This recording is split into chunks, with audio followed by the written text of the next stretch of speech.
ত্রিপুরা সীমান্ত দিয়ে ঢুকে সরাসরি অসম এবং সেই অসম থেকে সরাসরি পশ্চিমবঙ্গ এবং সেই পশ্চিমবঙ্গ থেকে নকল আধার কার্ড তৈরি তৃণমূল সরকারের আমলে, এবং সেই নকল আধার কার্ড নিয়ে মহিলা চলে যান সুদূর দক্ষিণ ভারতে, ব্যাঙ্গালোরে এবং অন্যান্য রাজ্যে চাকরির খোঁজ করতে শুরু করেন এবং শেষ পর্যন্ত বেঙ্গালুরুতে একটা চাকরি জোটান।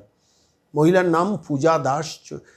2024 সালের আগরতলা সীমান্ত দিয়ে ঢুকে অসম হয়ে পশ্চিমবঙ্গ এবং পশ্চিমবঙ্গ থেকে বেশ কিছুদিন বসবাস করে সেখানে একটা নকল আধার কার্ড তৈরি করে বেঙ্গালুরুতে গিয়ে দিব্যি চাকরি করছিলেন এবং ভারতবর্ষে বিভিন্ন রাজ্য ঘুরে বেড়াচ্ছিলেন।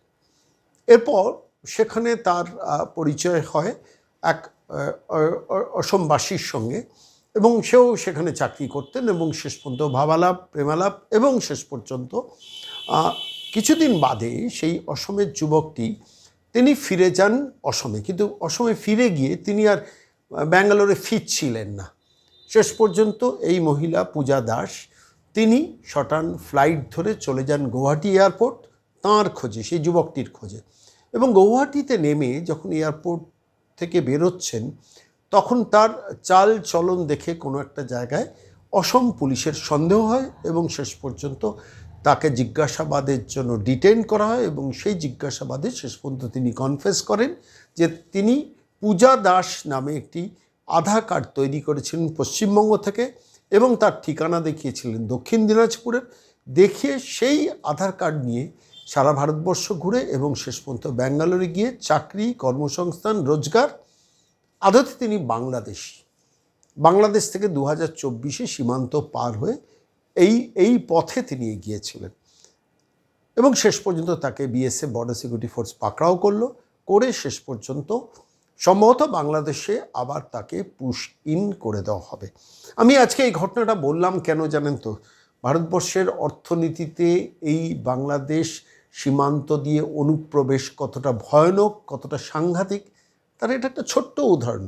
মাত্র গত দুদিন আগে শেষ পর্যন্ত অসম পুলিশ তাকে পাকড়াও করেছে, এবার সেটা সংবাদ মাধ্যমে এসছে। আচ্ছা, এই মহিলা পূজা দাস যিনি নকল নাম নিয়েছিলেন, তিনি যদি তার প্রেমিকের খোঁজে অসমে না যেতেন তাহলে ভারতবর্ষের কেউ কখনো কি জানতে পারত যে ইনি আদতে বাংলাদেশি? তার ভারতবর্ষে এসে নকল আধার কার্ড করে চাকরি করার কোনো স্কোপ নেই।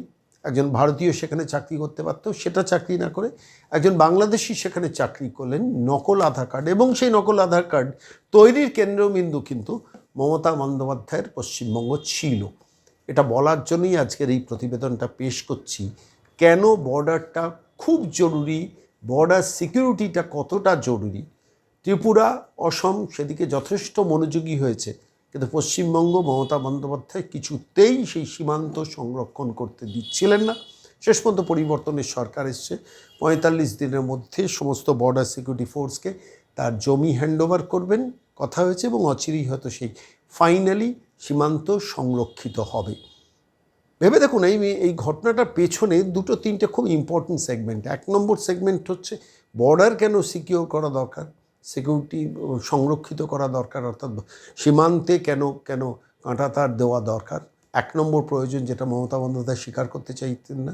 2 হচ্ছে সারা ভারতবর্ষ অন্য কোথাও তো আধার কার্ড তৈরি করতে পারতেন, পশ্চিমবঙ্গকে বেছে নেওয়া আধার কার্ড তৈরির জন্য। বছরের পর বছর তো সেটাই হয়েছে। এই পশ্চিমবঙ্গ থেকেই জাল ভোটার কার্ড, জাল আধার কার্ড মমতা বন্দ্যোপাধ্যায় সরকার করানোর স্কোপটা দিয়েছেন। আর 3 নম্বর হচ্ছে এখান থেকে আধার কার্ড করে বাংলায় তো কর্মসংস্থান নেই, ফলত তাকে যেতে হচ্ছে দক্ষিণ ভারতে এবং সেই দক্ষিণ ভারত থেকে তিনি চাকরি করে, রোজগার করে, অর্থ সংস্থান করে জীবনযাপনটা করছিলেন। একটা ছোট্ট ঘটনা কিন্তু কতগুলো দিককে চোখে আঙুল দিয়ে দেখিয়ে দিল।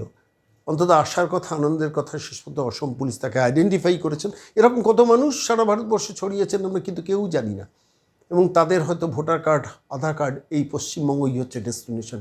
কেন এসআইআরটা জরুরি, এর থেকে আরেকবার চোখে আঙুল দিয়ে দেখিয়ে দিল এই ঘটনা, এবং কেন পশ্চিমবঙ্গে পরিবর্তনটা দরকার ছিল এই ঘটনাটাও কিন্তু আরেকবার চোখে আঙুল দিয়ে দেখিয়ে দিল। খবরটা কি জানতেন সেগমেন্টে? খবরটা পেশ করলাম, যে খবর সচরাচর বাংলা সংবাদ মাধ্যমে প্রকাশ পায় না, প্রচার পায় না। চোখ রাখবেন খবরটা কি জানতেন সেগমেন্টে, প্রতিদিন নিয়ম করে পাবেন।